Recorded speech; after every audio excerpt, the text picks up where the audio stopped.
The following program is brought to you free of charge by the sponsorship of Novus Ordo Watch. See for yourself that the Church of the Second Vatican Council is not in fact the Catholic Church of the ages. Go to novusordowatch.org. That's novusordowatch.org.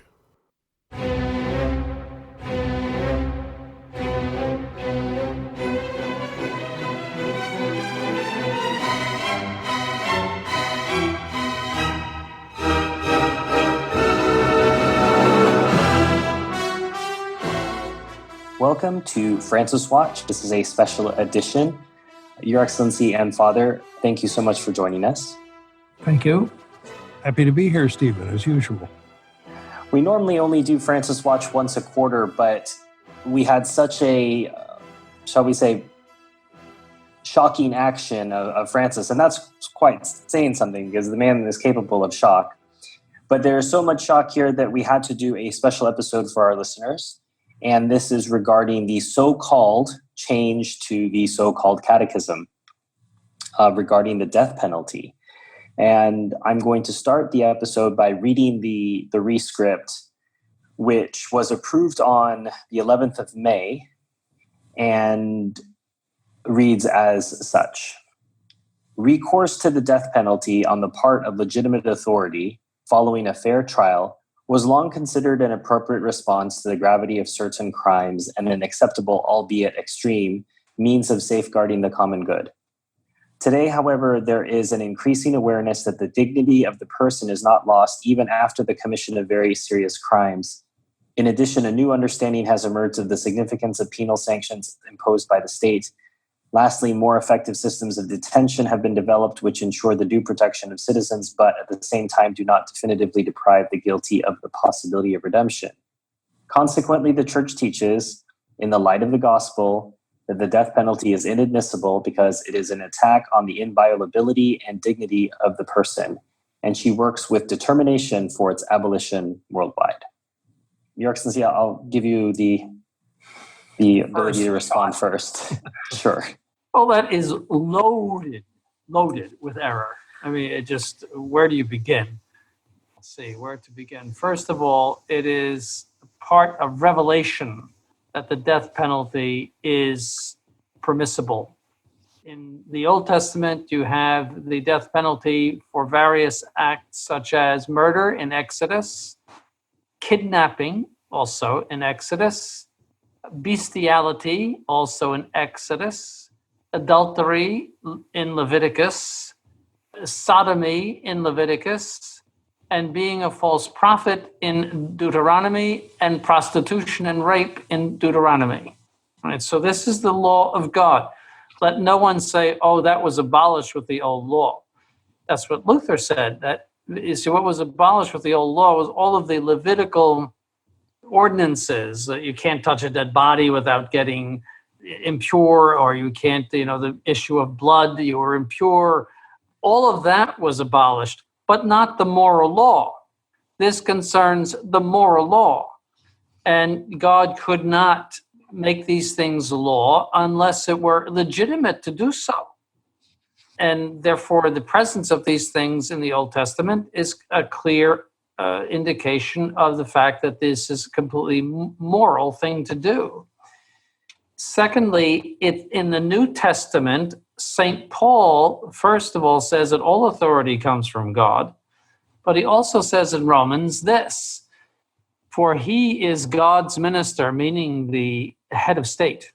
He's referring to the head of state, the king. For he is God's minister to thee for good. But if thou do that which is evil, fear, for he beareth not the sword in vain, for he is God's minister, an avenger to execute wrath upon him that doth evil. The whole thing is contained in that statement, that he is God's minister and he bears the sword. Now, what do you use the sword for?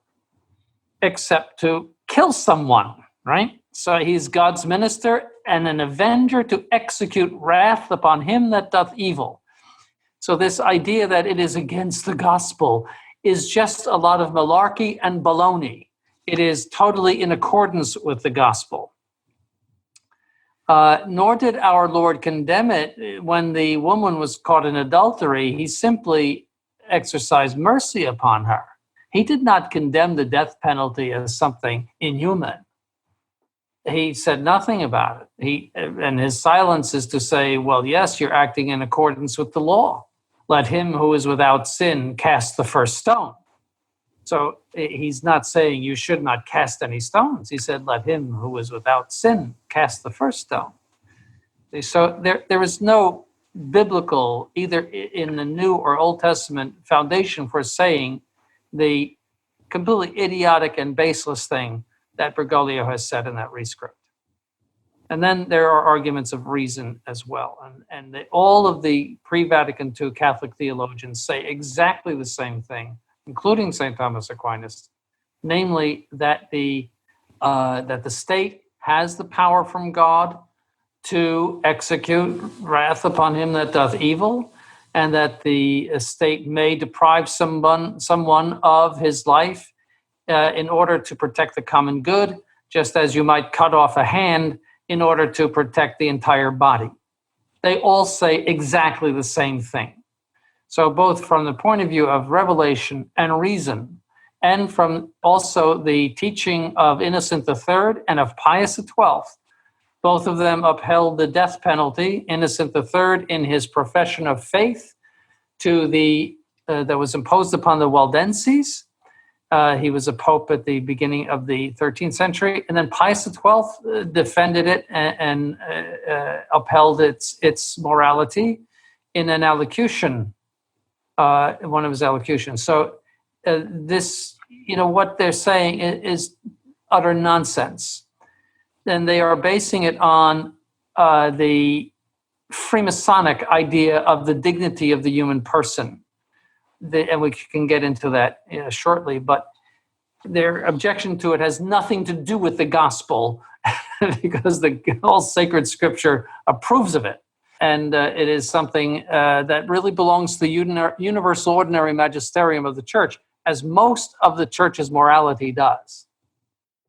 To this, I'd add, Your Excellency, that when I heard the statement and did even just a little bit of research, what occurred to me is that one could virtually write a book on this particular question, on the how rooted, as you say, in divine revelation in the Old Testament and in the New Testament this is, and how constantly it's been taught by the magisterium of the church and by the church's theologians, and how the principle has been consistently also put into practice, even where in situations where the church had some say-so about it. I mean, it seems one can come up with an endless series of citations. Whoever sheds the blood of man, by man shall his blood be shed, for God made man in his own image. So you have that. You have our Lord rebuking his disciples for wishing to call down from heaven the fire from heaven on the Samaritans to punish them for lack of hospitality. But while our Lord, he does speak of mercy, nevertheless, as you say, he doesn't reprove the practice of the use of the sword. Right? That, in fact, he quotes against the scribes and the Pharisees approvingly the line about speaking evil of father and mother, let him surely die, and so on. So there's one thing after another in the Old Testament and in the New Testament that attests to how rooted this is in revelation and the teaching of the universal ordinary magisterium. Also, let us add Leo X's condemnation of one of Luther's propositions that it is not lawful to hand over heretics to be burned. That's condemned in the bull against Luther. Oh yes. Yeah. So so the church obviously approves of the death penalty, in principle at that time for heresy, which was a crime both against the church and the state. Well, and it wasn't just for heresy, and it wasn't just in theory, as you say, Your Excellency. One of the things I did in preparation for today's episode was look up the number of people who were executed in the Papal States, and that is a lengthy list. It is not a short list at all. And in fact, the last person executed in the Papal States was executed only 2 months before the Italian army it was able to overcome the Papal forces. So the Holy See has a history of following the Catholic teaching on this, which is that it is the opposite of being inadmissible, that it is completely admissible. Even in the Vatican City State, I read somewhere that the penal code up until 1969 prescribed the death penalty for someone who tried to kill the Pope. Yes. So, I mean, All civilized states used it. yes. And Christian states, I mean, it was just in common use from ancient times. It's only in recent times that it has been attacked, but it's in times where the ideas of the French Revolution have overtaken the normal and Catholic idea of the authority of the state. In the ideas of the French Revolution, the authority of the state comes from the general will, and that is the social contract, so that there is no authority of God invested in the state. It's the ministers of the state are simply carrying out the general will, and therefore it's all based on humanity. You see, so there's no minister of God bearing the sword to avenge. But it's rather just a mass of humanity. So, and because we're all equal, well, who are you to chop off the head of somebody? Of course, the French Revolution ironically had no trouble chopping heads off. But who are you to take someone's life? Well, you could just turn around. You could just as easily say, who are you to incarcerate someone for the rest of his life?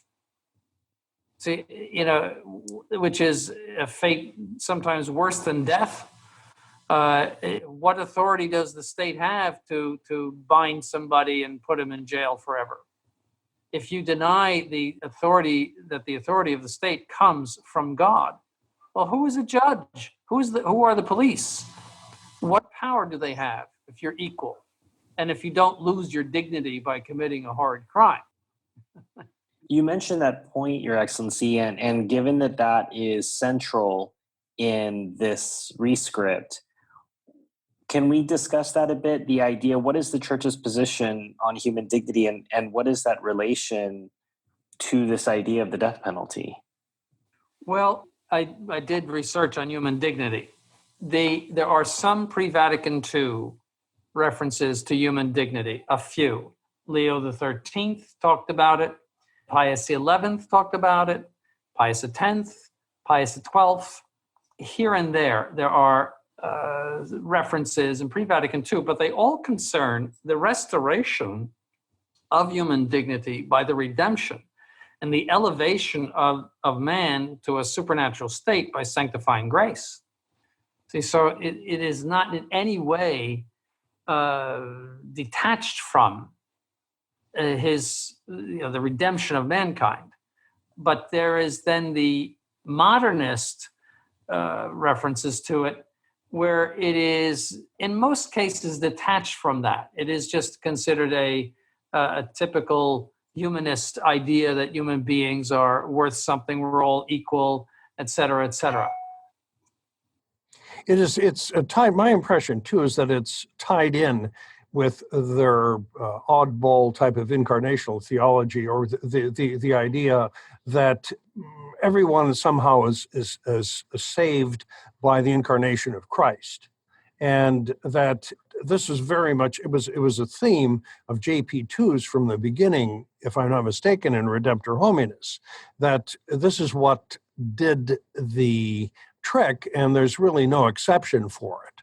So his take on it obviously is quite a bit different. Now listen to Leo the 13th.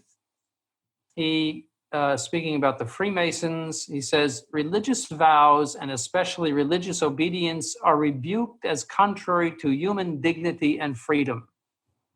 See, so he's talking about the Freemasons. Pius XI, many of them, false teachers he's referring to, even go further and assert that such a subjection of one party to the other, meaning of the wife to the husband, he's talking in casti connubii, is unworthy of human dignity, that the rights of husband and wife are equal. So he condemns that. The Vatican II references use human dignity to foster Masonic, ecumenist agenda, while the true popes used it to condemn abuses such as slave commerce, and they based the dignity of man in God's having created man in his image and likeness and having given him an immortal soul. And also, as I said, as having uplifted him. There are only 9 instances of human dignity being mentioned in the reigns of Benedict XIV, the 1750s, to Pius XII. 9 references. But it is already mentioned 9 times in the documents of the Council alone. And in the post-Vatican II documents, it far exceeds 100 counts. Okay. And 50 of these are found in JP2's documents alone. See, so he was a big human dignity man. All right. And so I think that the essence of the difference between the ecumenist, humanist idea of human dignity and the traditional view of human dignity is this. And it's perfect in a quote from a Freemasonic site, and you can go to it. It's called freemason-freemasonry.com. All right, and if you look under morality, there's a little article on that. This Freemason says this: his actions, meaning the Freemasons' actions, even if in accordance with the moral law, will be based not on the obligation imposed by the divine will, but on considerations of human dignity and the good of human society. There it is. You see, it's for the church to talk about human dignity in the way that the popes did is perfectly normal. But the way, you see, in this case, human dignity is seen as the ultimate end of humanity. That it is the moral norm, not the law of God, but the moral norm that we have to preserve human dignity as it is understood by Freemasonic thinking. And don't forget, the title of the document, the heretical document on religious liberty, is Dignitatis Humanae, meaning human dignity. And it says that religious liberty is a part of human dignity, it is demanded by human dignity, and that this is contained in Revelation. And it gives references for it. You look up the references, and there is no mention of human dignity. It doesn't exist. All right, there's no place that mentions human dignity in sacred scripture, and in the references to, I think they referred to Pius XI, there is no mention of any relationship to this idea that you can embrace whatever religion you want. But that freedom of conscience and freedom of religion is an integral part of Masonic and humanist ideas. And that's what Bergoglio is all about. Well, it's fascinating, Your Excellency, because it means that if we're trying to engage in a refutation with this, with whether it's a Novus Ordo or whether it's just a casual non-Christian friend who asks you about this news item, you can't do a direct refutation because you'll have to say, well, what they talk about regarding human dignity is based on this Vatican II religion, whereas what the popes have taught about human dignity are not at all related to this. So as all modernists like to do, they co-opt language, they change the meaning, they mean something entirely different. So it makes sense that they're able to change, quote unquote, change this teaching because they're using their own reference text, whether it's Dignitatis Humanae or, as you mentioned, Masonic ideas. That's a way to make this teaching hold. Mm-hmm. And that's what they always do with the terms. And with the terms, as you say, that they can latch onto, they read another meaning into it and try to get you to accept the other meaning as the real meaning of the terms. But that's how they are able to manipulate the language and impart their errors. And you see that time and time again as the method of the Vatican II religion, the modernist religion. Or they will typically create something parallel, some other sort of parallel term that is somehow essentially different, that will undercut the term as it's used in Catholic theology. For instance, in the Mass, the question of presence. If you asked a Catholic before Vatican II, how is Christ present in the Mass? The question would be answered with, well, he's really and substantially present under the body, blood, soul, and divinity, under the appearances of bread and wine. But what they did in the Novus Ordo is that they took that notion of presence and they co-opted it by creating other presences. So, so the presence of Christ in His Word or in Scripture or something like that, where the essential distinctions are sort of bulldozed and everything is put on the same level. So it's part of their manipulation of language, and that's what's at work here. And in no case in pre-Vatican II teaching or theology do you see human dignity as a moral principle, or is that what determines the morality of an act. What determines the morality of the act is the law of God, the natural law or the divine positive law. That's what determines the morality of an act, not human dignity and the preservation of human dignity. And ironically, while he's going on and on about the preservation of human dignity and not, killing people in electric chairs, etc., he says nothing to the Irish who are about to vote in abortion. Not a single word to them, not a single word. And, if you count the number of people who are executed every year versus the number of people who are aborted every year, his concern about these poor criminals, is a little bit ridiculous again. It's all this agenda, this modernist, humanist agenda. As I said many times, I don't think the man believes in God, and he promotes this socialist, modernist, humanist agenda, making a better world in which to live, as Catholicism. And he detests dogma. It's a dogmaless humanitarianism that he preaches. And this is exactly what was predicted back at the turn of the last century under the reign of Pius X. There was a well-known author by the name of Monseigneur de la Suze, a French author, and he said precisely that. It's called the plot against Christianity, I think is he says that this is what they want to do. They want to replace Catholicism with a dogmaless humanitarianism.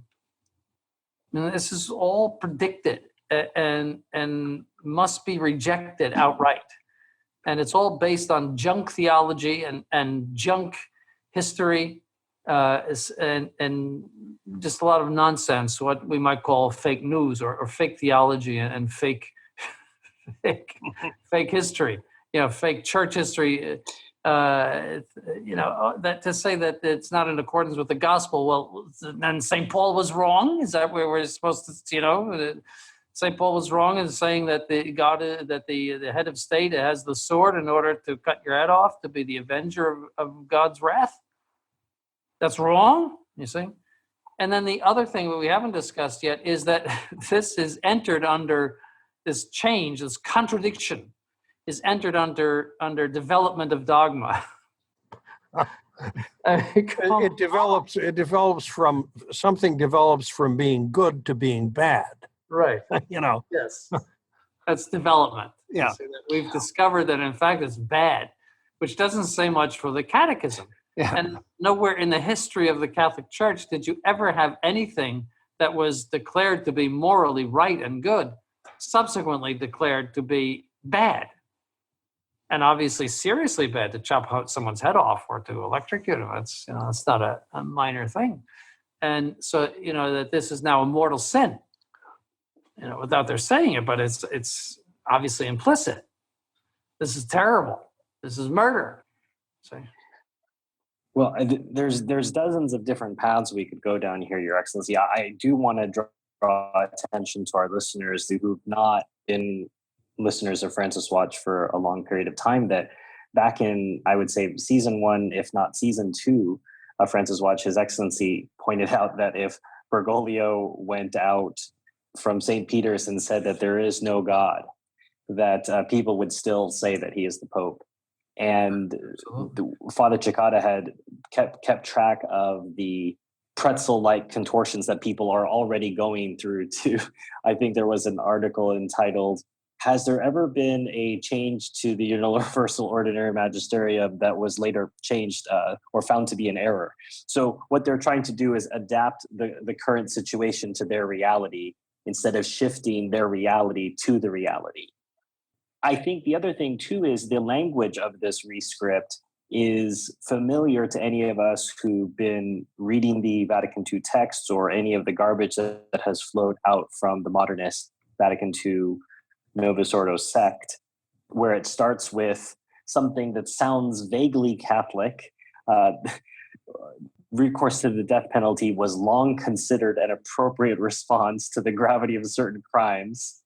And an acceptable means of safeguarding the common good. And then we get, however, yes. And then we have 3 statements, all of which cue morality as a progress, that we've come to a new understanding Yes. about good and evil. There are new things that we know about human nature now that we didn't know before, and therefore we need to change the church's teaching. And I think that's when I spoke with Father Cekada about this earlier this week, this to me, this entire incident I consider to be the smoking gun that Altar Girls never was, or even that Amoris Laetitia wasn't. That the phrase "change of Catholic doctrine," Catholics can't even say that. It's not. It's a double think moment. Absolutely, it is. To use Orwell's term, for a Catholic to say that. So then you have to say, well, what else are we going to change? What else in the catechism, even that catechism of 1992? What else is, it destroys the credibility of the whole catechism and a sure norm. I think they call it a sure norm of, what the church. Oh, yeah. A sure norm for teaching the faith. Yes. Well, there are numerous articles and tweets, Your Excellency, that say if the Pope, it's something like, if the Pope can change the church's teaching on the death penalty, why can't he change it on LGBTQ rights? Yes, that issue was one of the first things that came up.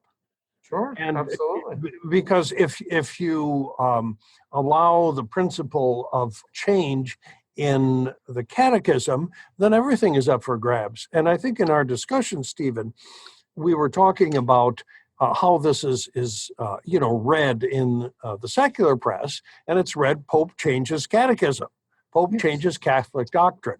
Yes. And that is the message, obviously, that's being telegraphed.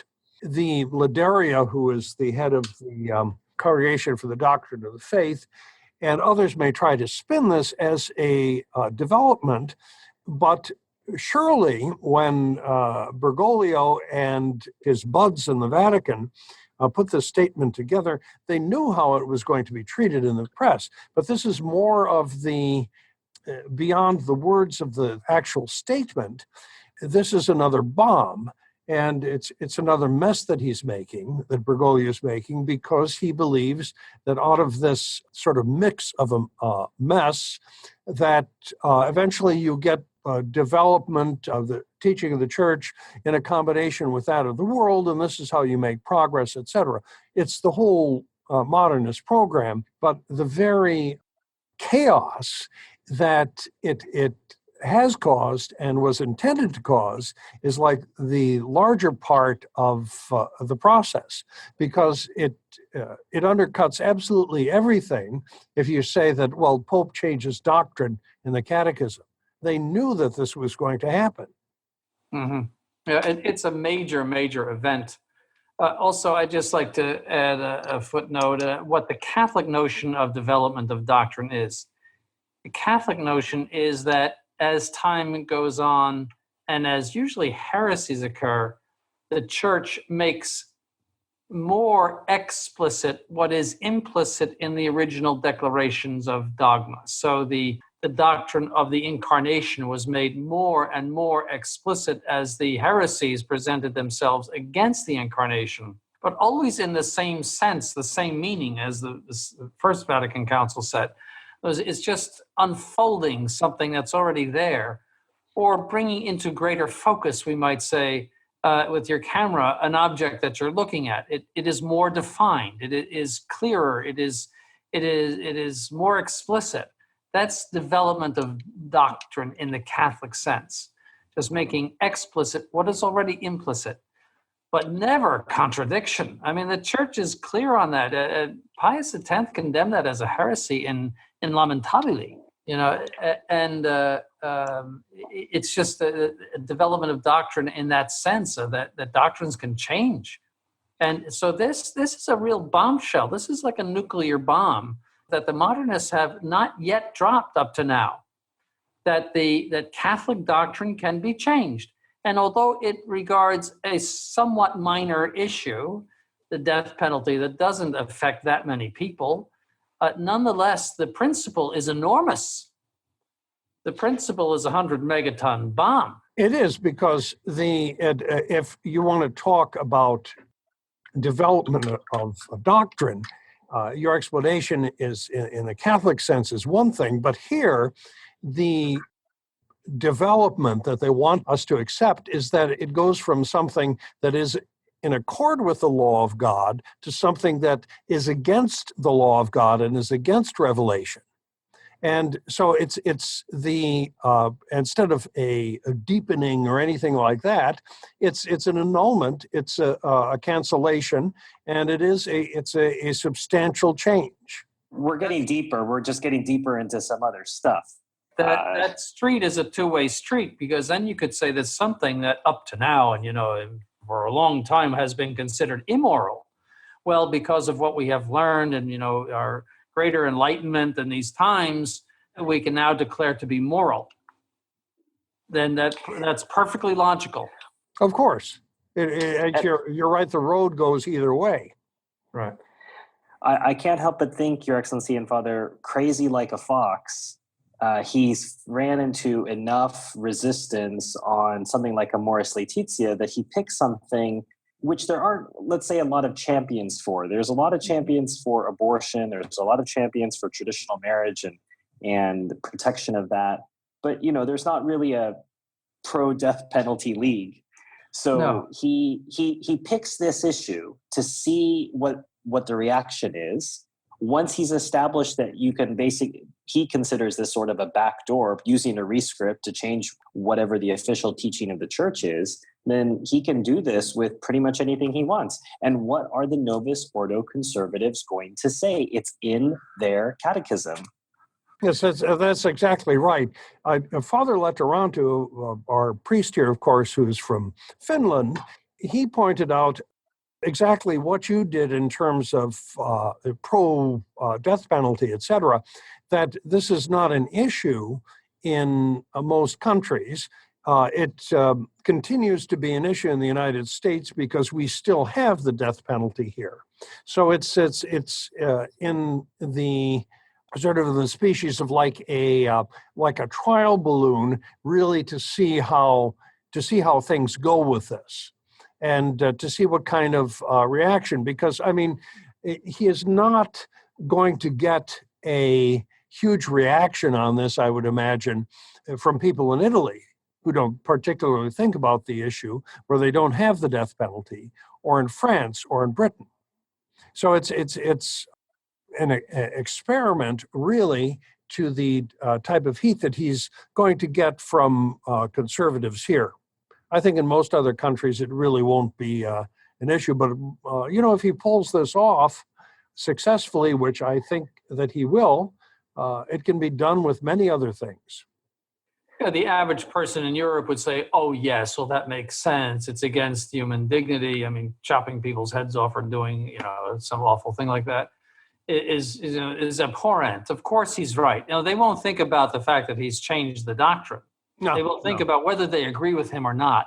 And most of them, being totally humanistic anyway and having lost the faith, would say, oh, I agree with that. The Europeans, especially the French, are ones to talk about chopping people's heads off, Your Excellency. Right. Well, then on top of it, as you say, most people are anti-American over there anyway. So they would say that, is he crazy Americans, and that it does not concern us, eh? So, well, don't forget the Muslims chop heads off. Oh, and, yeah, that's right. And the Chinese have a death penalty. That's right. They do. That's So we're not the only crazy ones. But those Europeans who have totally lost the faith, I mean, almost all of them would say, "Oh yes, no, it's not. It's terribly inhuman. It's awful, terrible." Well, I don't want to speculate too much on this, Your Excellency, but given the fact that the SSPX just had a general chapter and just elected a new superior general, I think. Is it wrong for me to think that they're crying in their beer here? That they thought that they might have or into their wine glasses, that they thought they might have some sort of possibility of something, but this is how can we say, inadmissible to the faithful of the SSPX? I don't think it will affect them in any way. I think they have written off. I mean, he's the Pope, the way Queen Elizabeth is the Queen, and that it doesn't matter to them what he does, what he says. It's not in accordance with tradition, so we don't pay attention to it. It doesn't bother us, but he's the Pope, and we say his name in the canon. I don't think it'll affect them in any way. They are so comfortable in that position that they just ignore him. Who cares? He shouldn't do that. That's he's a bad Pope. I think that'll be the extent of it. yeah, so, same here. And not only because of the European aspect of it, but because of that underlying principle. The new guy who was elected, the double of Bishop Fillet, he will follow the same principle that, this isn't consistent in time with what was taught before, so it can't be a universal ordinary magisterium or even ordinary magisterium. So like everything else, it goes in one ear and through the empty space in the middle out the other. And, that's it. No, they have solved that problem years ago. Oh, yeah. They're ready for anything. He could come out naked on the. I mean, he could dance. He could dance the tango out there with Uncle Ted McCarrick, and it still wouldn't make any difference to them. No, he could deny everything. He could deny the whole creed. They wouldn't care. They wouldn't care. It's he's the Pope, but he's a bad Pope, and we preserve tradition.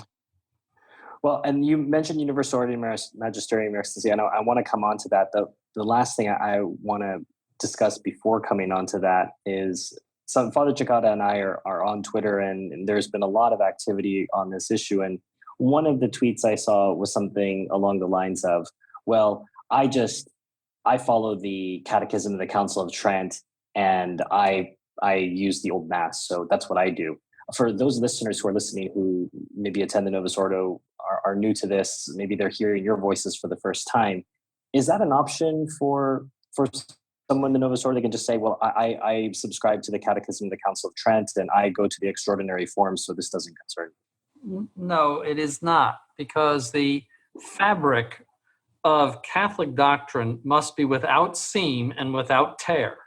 For the Catholic Church to be what it claims to be, that is a hierarchical institution that is assisted by Christ, whereby it infallibly teaches in his name and is indefectible, that is, cannot become something else. That's teaching of the Church.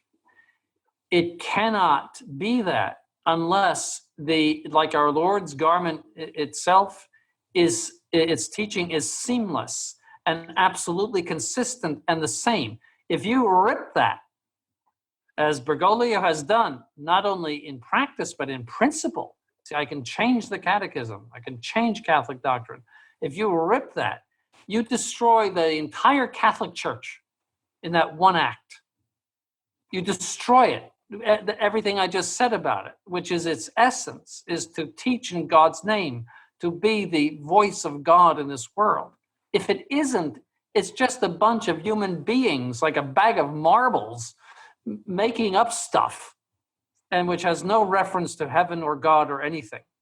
It's no better than the Anglican Church. The Anglican Church, as Father Cekada says, at least has nice music and no confessions. Well, You'd be better off there. And if Bergoglio, if you say, well, I'm going to take refuge in, the Council of Trent or something like that, you have abandoned Catholicism in that very act, that I will ignore this discontinuity of Catholic doctrine. You blow up the Catholic Church in doing that. yeah, the one of the things probably that Stephen is alluding to is that a Fraternity of St. Peter priest in Kansas City. Now, for those who don't know what the Fraternity of St. Peter is, it is a traditionalist group that was founded under the aegis of John Paul II in 1988. And these people are allowed to have the Mass in Latin and, in effect, to have their own parishes. So apparently the pastor of the Fraternity of St. Peter Parish in Kansas City said the following in a letter. Dear parishioner, you may have read that the Congregation for the Doctrine of the Faith has recently announced that the Catechism of the Catholic Church will be amended to teach that the death penalty, that is, the judicial condemnation of an evildoer to death by competent authority, is now to be considered always inadmissible. Leaving aside any discussion of particulars and making only reference to the general principle, such a position runs contrary to the natural law and the teaching of the Church. The Holy See is apparently in error, and in my view, no Catholic should feel himself bound to follow the Catechism in this regard. So, to say that again, the Holy See is in error, and no one should follow. Yes, the Holy See is apparently in error, and in my opinion, no Catholic should feel himself bound to follow the Catechism in this regard. What other things can we not follow? Like, yeah. Well, that's exactly it. The jaw drops, right? When you hear something like that, what has happened here, obviously, is that this part of diversity in the post-Vatican II Church, the idea of diversity in doctrine, holding contradictory doctrines, is something that has gotten, as it were, down to this level. Yes. Because you can have the old liturgy, and you can have all of this frou-frou, and the beautiful vestments, etc., and the piles of lace. But when it comes down to the catechism and the essence of the faith, it's gone. You're not bound to follow it. Yes. Yeah. Well, to further adapt your Anglican phrase, Father, I would say they've got great vestments, but no priesthood. Yeah. And no vestments, no doctrine. You don't have to believe anything. The catechism is up for grabs, which is very typically Protestant. You can believe anything you want, but the liturgy is beautiful and good taste. They have nice vestments too. Yeah. And in general, yeah. But he's even modernist in how he's trying to deal with it, Father, because you notice he slips the word apparently in there. The Holy See is apparently in error. It's like, well, what's the appearance of error here? It either is or isn't. And you just don't want to say it because he didn't say apparently. He'd have to say he was a sedevacantist. So yeah, you're going to watch out for those adverbs. Lawyers love those adverbs. Yes, those are really weasel words sometimes. Yes, the devil is in the adverbs. Yeah. Apparently, come on. Your Excellency, I want to, Father has read some objections, and I want to get to those and responses to those objections. But before we do, I want to make sure our listeners are clear on, is a rescript change, if this were a valid catechism and a rescript to the catechism where there is this universal ordinary magisterium. Has there ever been an instance in church history in which universal ordinary magisterium is wrong? And can a Catholic dissent from or refuse to accept any part of the universal ordinary magisterium? Well, universal ordinary magisterium has some conditions. One, whatever is taught must be contained in revelation, either implicitly or explicitly. Okay, so that's pretty wide, implicitly or explicitly. Secondly, it must be taught by the universal church, that is the Pope and all the bishops together. Now, a catechism issued by the Vatican and accepted and promulgated by all the bishops, and that means morally, not every single bishop, but most of the bishops, it qualifies for that.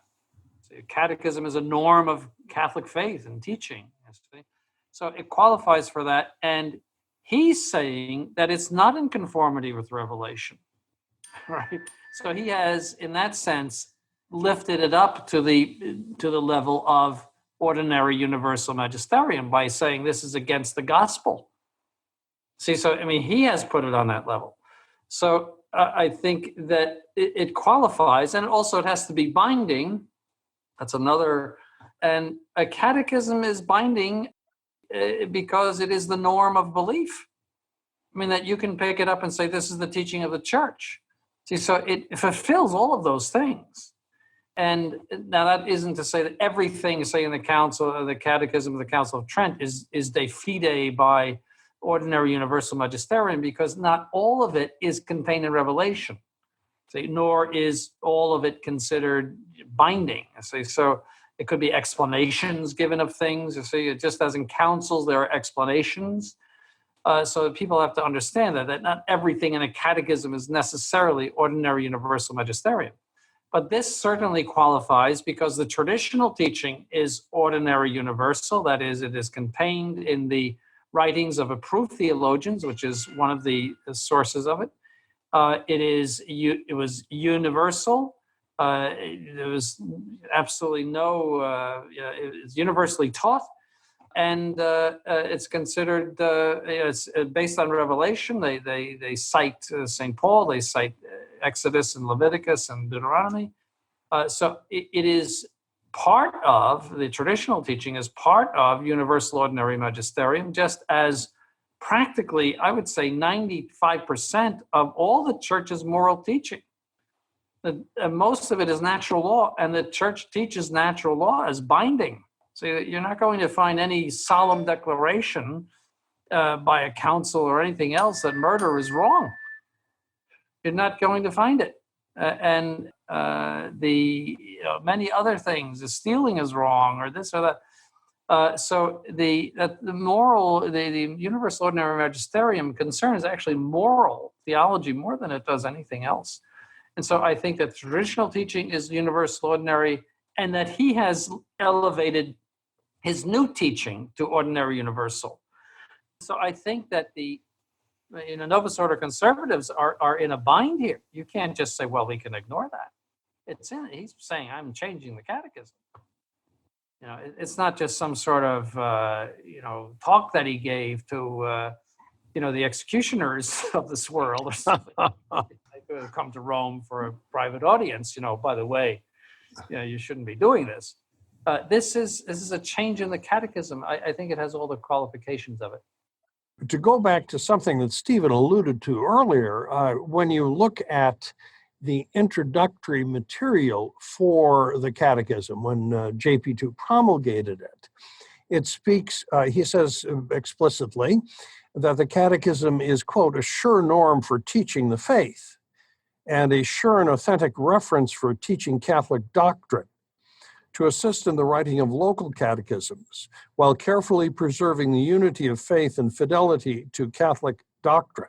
So those are quotes from his decree promulgating this. So you can't easily, you can't at all weasel out of it and say that well, you're not going to go with this part of it. Mm-hmm. Yes, that's, a catechism, the approved catechisms of bishops in their dioceses are a norm of universal ordinary magisterium. It's in the books, approved catechisms. So I mean, they're caught.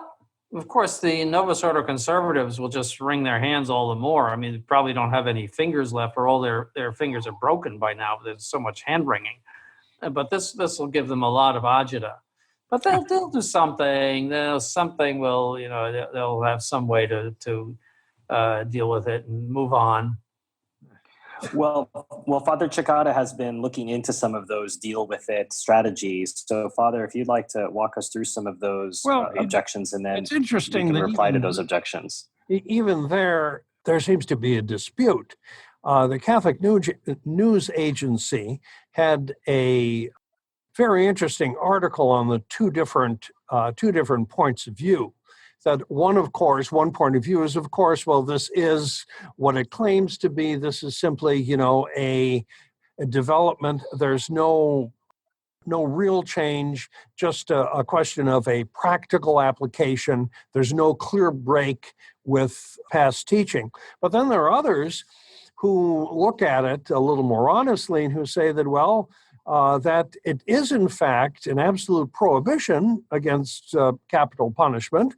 And one of them, Professor Edward Fazer, in an August 3rd essay, says the following: Pope Francis wants the Catechism to teach that capital punishment ought never to be used, rather than very rarely used. And he justifies this change not on prudential grounds, but, quote, so as to better reflect the development of doctrine on this point, end quote. The implication is that Pope Francis thinks that considerations of doctrine or principle rule out the use of capital punishment in an absolute way. So that's someone who is looking at it and who sees that it's something that the new teaching is treating the use of capital punishment as something that is always and everywhere prohibited, something that is, in effect, intrinsically evil.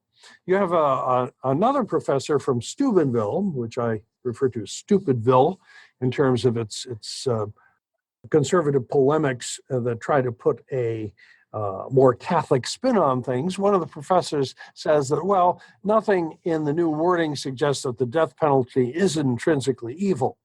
Indeed, nothing could suggest that, because it would contradict the firm teaching of the Church, unquote.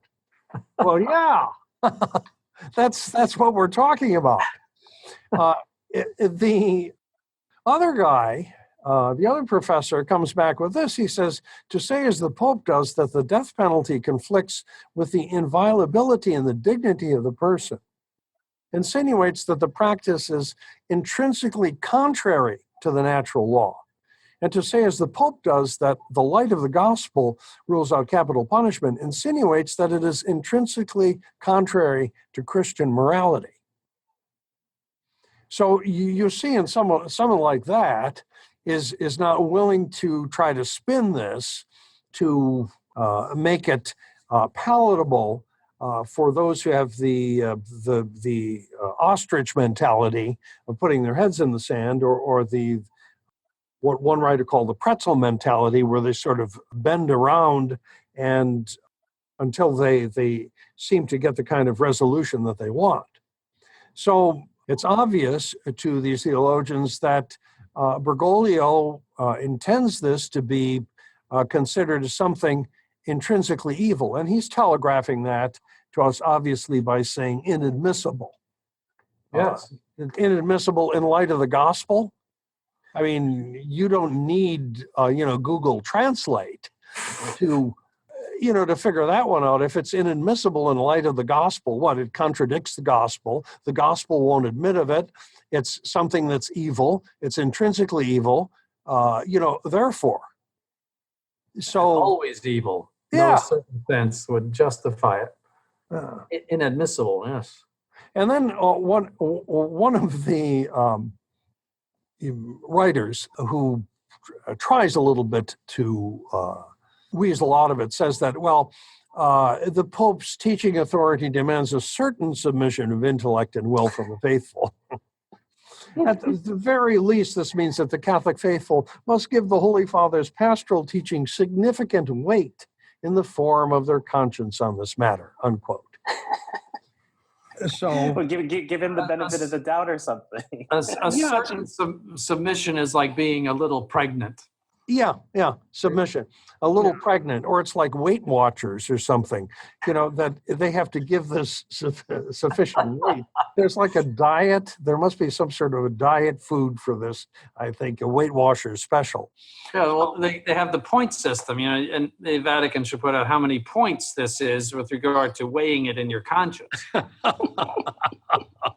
So, once again, it's the same old thing. Yeah, you have the ones who are trying to justify it, but in a way that really isn't honest or consistent with reality. And also the underlying theme is anything but sedevacantism.